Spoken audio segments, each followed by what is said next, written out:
की नहुसत की वजह से हमारा जमीन मुर्दा हो चुका है। और जहाँ जहाँ बहुत सारी हदीसें सुनते हैं, अगर मुसलमान एक हदीस के मफहूम को समझ गया होगा तो आज हमारी मस्जिदें बिना नजर नहीं आती, आज हमारा मोहल्ला चमकता होगा।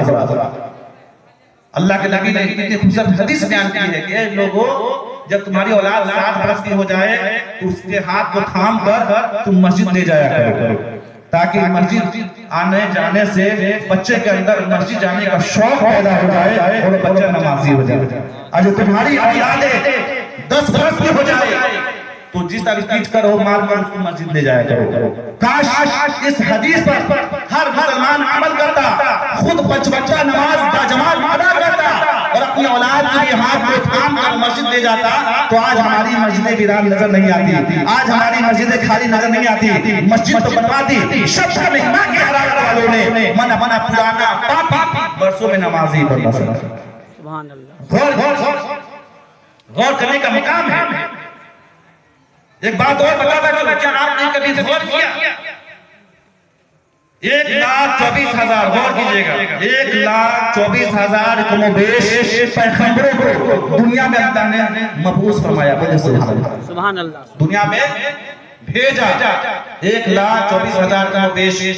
मैं आपको पूछना चाहता हूँ कि फिर अल्लाह तआला ने 1,24,000 पैगंबरों को दुनिया में क्यों भेजा? बोले सुभान अल्लाह। क्यों भेजा? आपने गौर किया? एक से एक औलिया एज़ाम, एक से एक औलिया को अल्लाह ने दुनिया में भेजा। आखिर क्यों? उलमा को भेजा क्यों? कभी आपने गौर किया? आखिर मकसद क्या था? 1,24,000 पैगंबरों को कमोबेश भेजने का मकसद क्या था? और हर चीज में एक मकसद पोशीदा होता। अल्लाह ने एक मच्छर को पैदा किया है ना, तो उसमें भी एक मसलत खुदाबंदी है। अल्लाह और जड़ी बूटियां, जो जंगल में बहुत सारे जंगलात देखते हैं, जंगली घास या जंगली पौधा हम बोल देते हैं, तो उसका जंगली पौधा मत समझिए, बल्कि वो पौधा किसी न किसी मर्ज की दवा है। साइंटिस्ट ने जब रिसर्च किया, जिसपे उन्हें अबूर हासिल हुआ और रिसर्च के माध्यम से उसके हकीकत तक वो पहुंच गए, उसे उन्होंने मेडिसिन तैयार किया। जबकि रवायत आई है कि इंसान के लिए दवा पहले, बीमारी बाद में भेजी। तो बिना मकसद अल्लाह ने किसी शय को पैदा नहीं किया। इस मैं को बनाने वाले इंसान का भी यही मकसद था कि कोई ऐसा चीज, कोई ऐसा यंत्र बनाई जाए कि इत्मीनान से बैठकर आहिस्ते बोली जाए, आवाज दूर तक जाए। ट्रेन बनाने वाले ने ये सोचकर उसका निर्माण किया, इजाद किया कि कोई ऐसा वाहन बनाया जाए कि लाखों की तादाद में लोग, हजारों की तादाद में लोग एक साथ मंजिल तक पहुंच जाए। तो पता ये चला हर चीज में कोई ना कोई फलसफा है, कुछ ना कुछ राज है। और अल्लाह ने बिला वजह किसी शय को पैदा नहीं किया है। तो बिला शुबह अल्लाह ने इंसान की तख्लीक फरमाई और इंसानों को भी पैदा किया, उसमें भी एक मकसद पोशीदा है। लेकिन बड़ी अफसोस की बात है, हमने मकसद हयात को नहीं समझा, हमने मकसद हयात को नहीं समझा। आखिर अल्लाह ने इंसानों को क्यों बनाया, क्यों पैदा किया? 1,24,000 कमोबेश पैगंबरों को अल्लाह ने दुनिया में मबूस फरमाया, औलिया को भेजा, उलमा को भेजा, मुफ्ती ने इज़ाम को भेजा।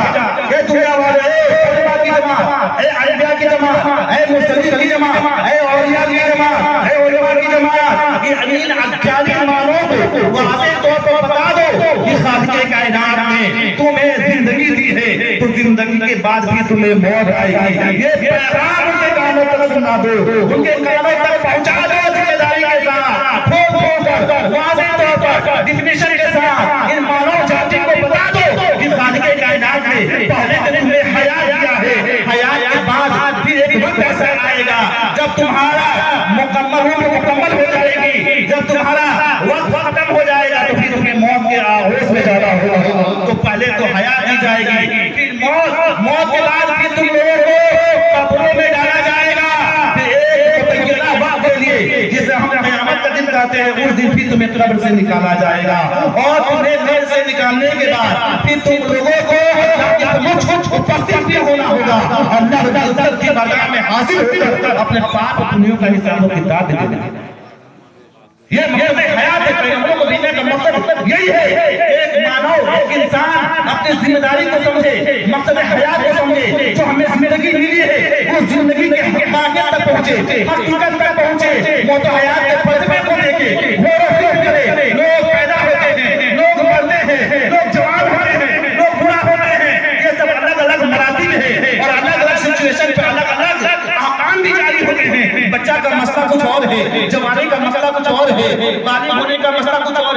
बुढ़ापा तक जो भी जिंदगी में दरपेश होने वाले मामलात जो भी होते हैं, अल्लाह ने वाज़ेह तौर पर डिफिनेशन के साथ कुरान में शामिल फरमाया। और मकसद हयात को जहां तक बात है तो मैं आपको बताता चलूं, वो सारमन खालिक कायनात ने कुरान मुकद्दस में शामिल फरमा दिया, वमा खलक़तुल जिन्ना वल इंसा इल्ला लियअबुदून, I haven't created jinn and इंस बट वर्शिप मी, हमने जिन और इंसान को इबादत के लिए पैदा। मकसद हयात वाज़ेह तौर पर मौत और हयात के फलसफे को और इंसानी तख्लीक के बारे में